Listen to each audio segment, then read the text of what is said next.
I need you to embrace what comes hard. Today I need you to accept the challenge. Today I need you to fall in love with the process.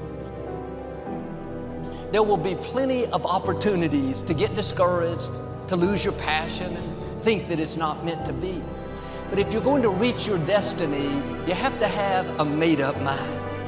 If you give up after the first time, or the 5th time, or the 30th time, what that really means is you didn't want it bad enough. There should be something you're believing for, that you are relentless. You are not moved by how impossible it looks. You're not discouraged by how long it's taking. You don't give up because people told you no. Your attitude is, if I have to believe my whole life, I'm not going to stop believing.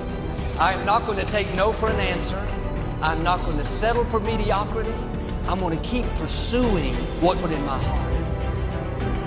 And ask ourselves, what do I really want? What do I really want? And write it down.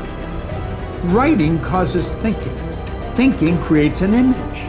And you get these images going, you're building a vision in your mind. It's the visionaries that's changed the world. Think of that. But what keeps that competitive edge, what keeps you on top, is the ability to think and prepare mentally over and over and over again. The body has limitations, the mind does not.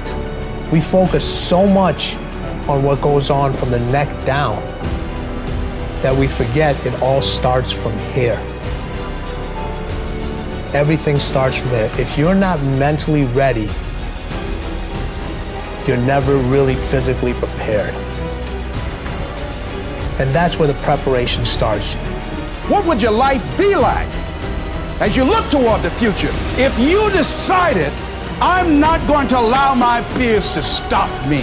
And I'm saying to you, whatever you got to do it, because if you don't, life is going to whoop you until you surrender.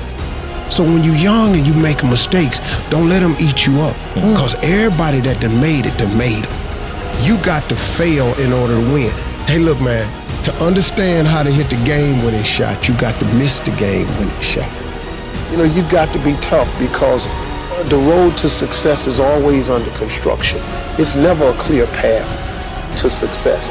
The people who become successful are the people who have a relentless attitude. And you just got to hang in there through the bad breaks, because the bad breaks is coming, but they usually come right before the big break is about to happen. I don't know what the secret of success is, but here's what I know what the secret of failure is. Trying to please everybody. You can be world class, you can fit in with the world, you don't get to do both. If you want to have the results only 5% of the population has, you've got to be willing to think and behave like only 5% of the population. And if you do these kinds of things, the world will call you eccentric. This is where you got to develop the interior core, where it doesn't matter if people call you crazy. One of the things limiting you from your income, your impact, a world-class life. You care too much about what people think about you. Sounds really obvious. Everyone has an opinion. Why let the opinions of other people deny you from a life that will make history? Why are you so antisocial?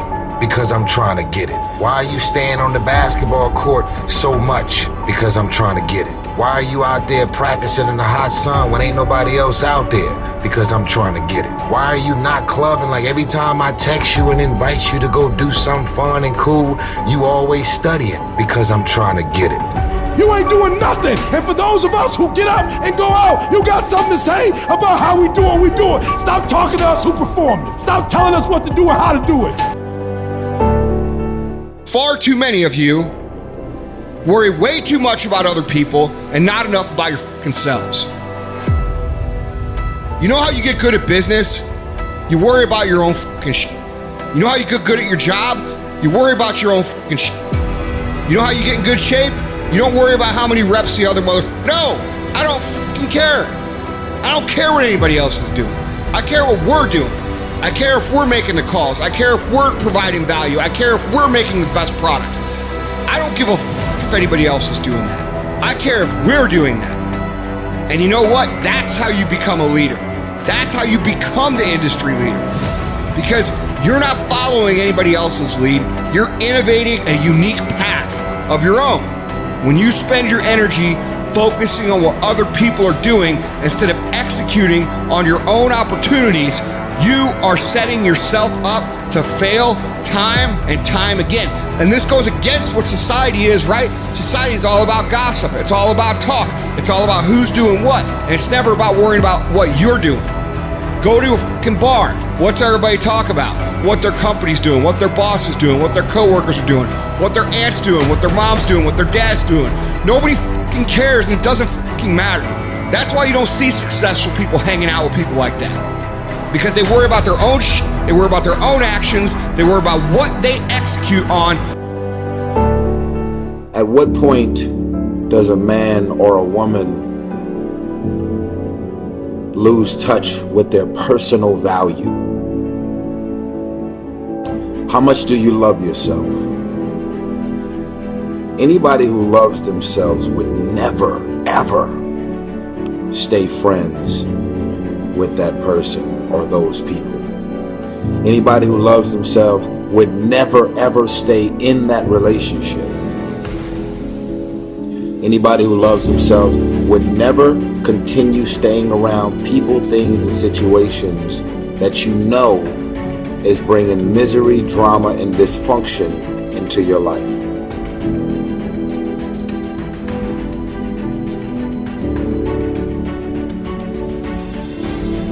Are you just staying in that situation just to stay in the situation? Or do you see the benefits, the personal benefits? They say, you know, they always turn the word selfish into a negative. But I've turned the word selfish into a positive. And I said, you know what? If you ain't doing it for me, then I don't feel like I'm benefiting from this situation, business-wise or personally. I'm cool. I'm not gonna stay in this when I don't really want to be in it no more. I hate when people give 70%, but they want the life of somebody that's giving 100%. I challenge you, your life is where it is because of the percentage that you're giving.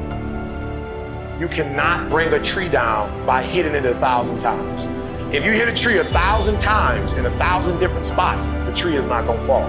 But if you hit a tree 1,000 times in that same exact spot, it's gonna come to the ground. Your problem is you did hit it 1,000 times, but in 1,000 different places. I need you to do me a huge favor, stop trying to be deep. I need you to do the exact same thing every single day for the next 10, 15, 20 years and watch that tree come down. If you can't stick to something for 5 fucking days, you deserve to have a shitty life. You deserve to get your ass kicked. You deserve to be miserable. We're talking about 5 fucking days. We're not talking about 50 years.